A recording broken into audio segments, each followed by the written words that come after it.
Good morning students. आज आप धोरण 7 में यूनिट 4 भणवाना है। यूनिट 4 नी अंदर आपणे एक्टिविटी 4 सुधीनु जोयुं हतुं। आपणे हवे आनी एक्सरसाइज जोईशुं। तो आपणे सूचना आपी है कि पाठना आधारे वाक्य साचुं होय तो टी बॉक्स में टी अने जो खोटुं होय तो बॉक्स में एफ लखो। बराबर। तो पहलू वाक्य है Sohan Sen went to the princess. तो सेंटेन्स आवशे फॉल्स। बराबर। सोहन सेन किंग पासे गयो हतो। Longer legs came back with the princess.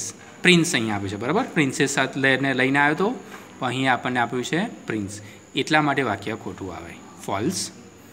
त्रीजुं वाक्य जो the Prince change into a crow, तो फॉल्स आप्युं छे। प्रिंस चेन्ज नतो थयो, किंग चेन्ज थई गया था लास्ट में। बराबर है। एटले the king change into a crow जो आप्युं होत तो साचुं होत, ट्रू होत। एटले आ वाक्य प्रिंस आप्युं छे एटले फॉल्स आवशे। चौथुं the king set 3 difficult test, तो ट्रू। अने पांचमું वाक्य जो है the prince and the princess flew away into the jungle, false आवशे।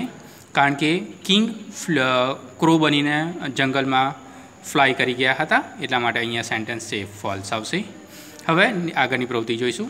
वार्ताना आधारे नीचेना वाक्योने योग्य क्रम में लखो। बराबर है। तो 6 वाक्यों से एने मैं अहीं आंसर में कन्वर्ट कर दीधा है। तो जो त्रीजु वाक्य जो है prince Sohan Sen wanted to marry the beautiful princess, ए पहलू सेंटेन्स।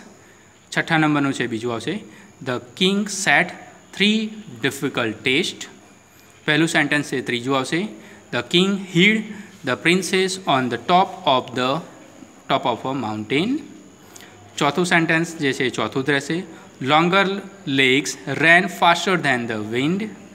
बीजू वाक्य है पांचमું रहेशे the bigger valley drank whole water of the lake. अने पांचमुं वाक्य है छठ्ठું रहेशे the prince and the princess were happy. बराबर। हवे आगळનું જોઈશું આપણે પ્રવૃત્તિ। योग्य विकल्प सामे टीक मार्क करो। Who was Sohan Sen? सोहन सेन कोण हतुं? तो प्रिंस हता, एटले जो बी ऑप्शन है अ प्रिंस। बीजू why did all the princes want to marry the princess? केम मैरेज करवा मांगता था? तो ए ऑप्शन जो because she was a beautiful princess, कारण के राजकुमारी घणी सुंदर हती। त्रीजू जोईए where did the king hit the princess first time? राजा पहली वखत राजकुमारी ने क्या संताड़ी दे छे? तो जो सी ऑप्शन है on the top of the mountain. चौथुं sentence who brought the princess back from the jungle? जंगल में राजकुमारी ने कौन लावे छे? तो डी ऑप्शन है लॉन्गर लेग्स। पांचमું जो who drank whole water of the lake? तो सरोवरનું બધું જ પાણી કોણ પી જાય છે? Bigger valley. तो ए ऑप्शन है बिगर वैली आंसर आवशे। छठ्ठું જોઈએ how did the prince and the princess feel at last में જ્યારે બંને राजा ने राजकुमारी और राजकुमार मળી જાય છે અને ત્રણેય ટેસ્ટ पूरा थी जाए ત્યારે हैप्पी થાય છે, એટલે आंसर आवशे हैप्पी। હવે एक्टिविटी 5 જોઈશું આપણે। રેખાંકિત શબ્દનો अर्थ શોધી તેના સામેના બોક્સમાં ટીક માર્ક કરો। The eagle can see very far. बराबर। ईगल एटले गरुड़ घणुं दूर सुधी जोई शके छे। It has sharp eyes. तो शार्प शब्द है एनो विरोधी शब्द शोधवानो छे, तो ये आवशे पावरफुल, शक्तिशाળી। बराबर। बीजू जोईशुं we hoped to visit a zoo but we visited the museum. बराबर के प्राणी संग्रहालयनी मुलाकात लेवानी हती पण म्यूजियमनी मुलाकात लई लीधी। तो होप्ड शब्द है एवो शब्द एनो समानार्थी शब्द शोधवानो छे। HOP होप नो मतलब थाय आशा, एटले वॉन्टेड इच्छवू, एटले वॉन्टेड आवशे। There is a strong wind के खूब ज सखत पवन वातो हतो। The leaves of the tree are shaking के झाड़ना પાંદડા हलता था। शेकिंग है तो एनो समानार्थी शब्द मूविंग थशे। Raj has the special power to fly in the sky. बराबर कि राज पास एक खास शक्ति है जेनाथी ये उड़ी सके छे। तो स्पेशियल पावर है एना समानार्थी शब्द थशे एक्स्ट्रा कैपेसिटी।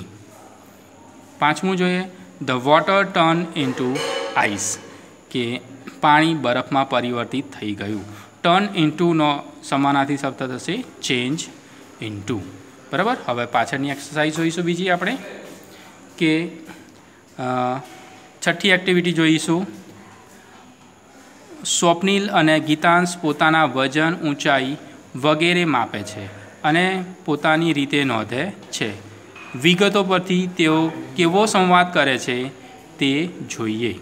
બરાબર છે. નામ, name, weight, height, birth date અને લેન્થ ઓફ નોઝ. બરાબર, નાકની લંબાઈ. તો નામ છે સ્વપ્નિલ અને Geetansh. Weight 20 kg, 25 kg. Height 110 centimeter and 110 centimeter.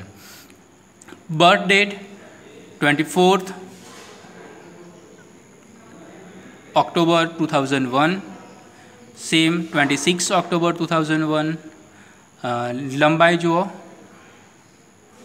4 centimeter and 3 centimeter. હવે આપણે અહીંયા જે ચર્ચા આપી છે જોઈશું. Swapnil says what is your weight. Swapnil પૂછે તારું વજન કેટલું છે. ગીતાંશ સેઝ 25 કિલો છે. Swapnil says oh fat man you are fatter than આઈ.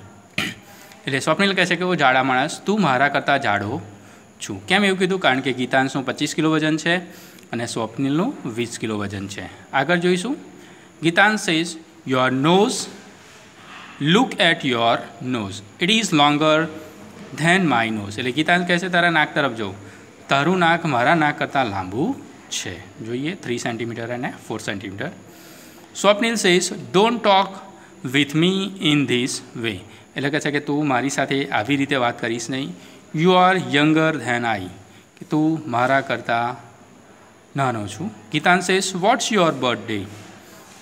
તારી જન્મ તારીખ શું છે? Swapnil says 24th October, 24 October છે. Geetansh says let me see my birthday is 26 October. એટલે કે મને જોવા દે. તો કે મારી જન્મ તારીખ 26 ઓક્ટોબર છે. 2 days કે 2 દિવસ.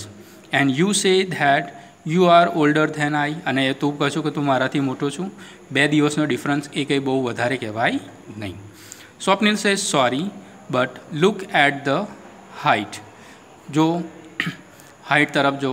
ઓ you are as tall as I, કે તું મારા જેટલો જ લાંબો છું. Geetansh says happy. Swapnil says you happy. એટલે કહે છે કે તું ખુશ થયો. પેલો કે હું પણ ખુશ થયો. તો અહીં આપણી આ પ્રવૃત્તિ પૂર્ણ થાય છે. આગળની પ્રવૃત્તિ બીજા વિડીયોમાં જોઈશું. અસ્તુ વિદ્યાર્થીઓ.